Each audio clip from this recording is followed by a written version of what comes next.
What's going on, guys? Welcome back to the channel, and today I got a quick episode for you guys as always. And as you can see, I got a set of coilovers here that are ready to be installed on the car.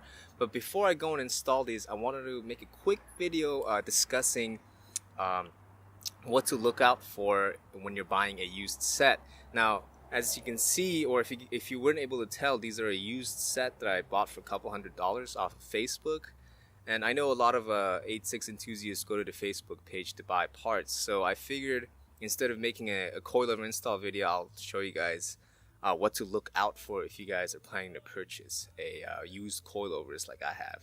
So let me show you guys some of the build quality and how these are stacking up after I believe they've been used for about a year. So let's take a look and check out some of the things to look for if you're looking to buy a used set. Okay, so first thing to look out for when you guys are deciding to purchase a used kit is to see whether or not these are real, authentic, or fake and knockoffs. Now, I don't know, I haven't read much online to see if there are ST knockoffs, the ones that I have here. But I have seen TNs, and there have been some knockoffs. Somebody bought off some knockoffs. There have been stories reported, so it's always a good idea to make sure that what you're holding there feels real, and the build quality should definitely be inspected. So let's take a look here. Now, I believe I'm 99% sure these are real, but maybe the ones that you're trying to purchase might not be.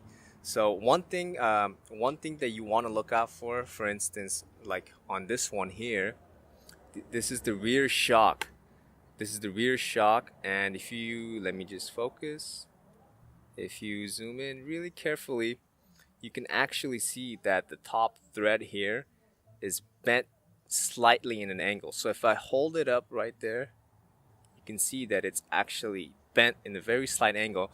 And if I try to screw the nut on with my fingers, as you can see, there's too much resistance there, and I'm gonna need a wrench to either install it or to take it to screw it in or to screw it out. So things like this you would want to look out for when you're purchasing a used kit.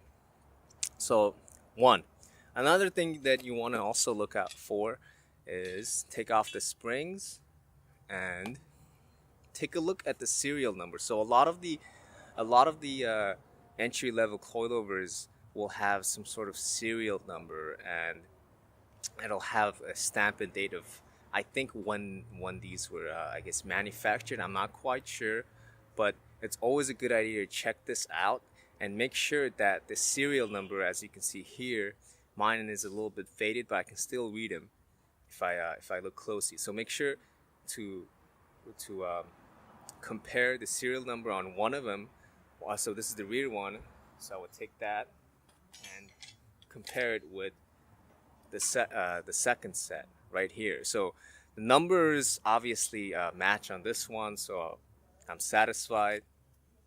But it's always a good idea to make sure that that the set that you have are the original ones that they came with. So for instance, this top thread here, this one screws in without a hassle, unlike that one right there. That one is obviously bent. So if I had noticed that when I was purchasing this, I would have probably shaved off like $20 for it. But my loss is you guys' gain. So remember to look out for those things.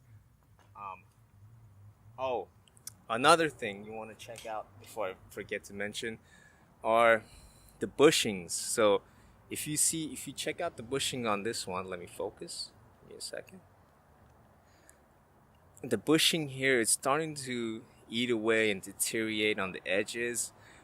Now this one's not that bad, and obviously I was buying a used kit, so I can't expect this to be perfect. But always when you guys are going to purchase any kind of coilover sets, make sure that the bushing is still in somewhat of a working condition. Because if you get a messed up bushing, well, say goodbye to this, because I wouldn't know how to replace this. Or you'll probably have to spend hundreds of bucks to, you know, like weld something on here or make a new bushing. So always remember to check the bushing, the number, and the top thread.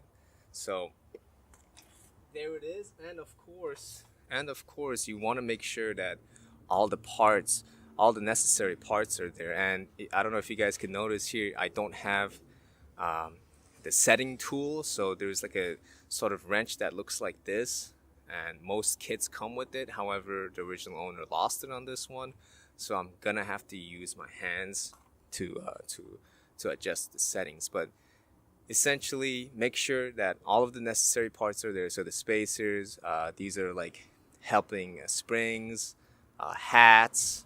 So, you know, make sure that all the sets have these things. And of course, after you buy them, after you inspect them and buy them, it's always a good idea to clean it up. I just used some WD-40 and some cleaning detergents to just clean it up, make it look, you know, somewhat clean and nice. And this is the front suspension. Nothing really to show here other than the fact that, you know, look out for the things that I already mentioned, and also make sure that all of your all of the necessary the parts, I'm sorry, what do you call it, the hinges and all that are not broken off, so that you can put it back onto your car properly. So just stuff like this, you got to look out for. And also, when you guys make the purchase, you guys always have the option to say no, obviously, because these are used parts. And especially if you get some cheap knockoff ones or something, or broken ones, and you're driving out there, it can fail on you, and that could be detrimental. So always make sure to check these out. And I hope what I have showed you here will help you out. So give it a thumbs up for that. And I'm gonna also install it on the car, but in case if I run into anything along the way, I'll make sure to record it so that you guys know so you guys know what to expect if you guys do this yourselves. So see you in a little bit for that video.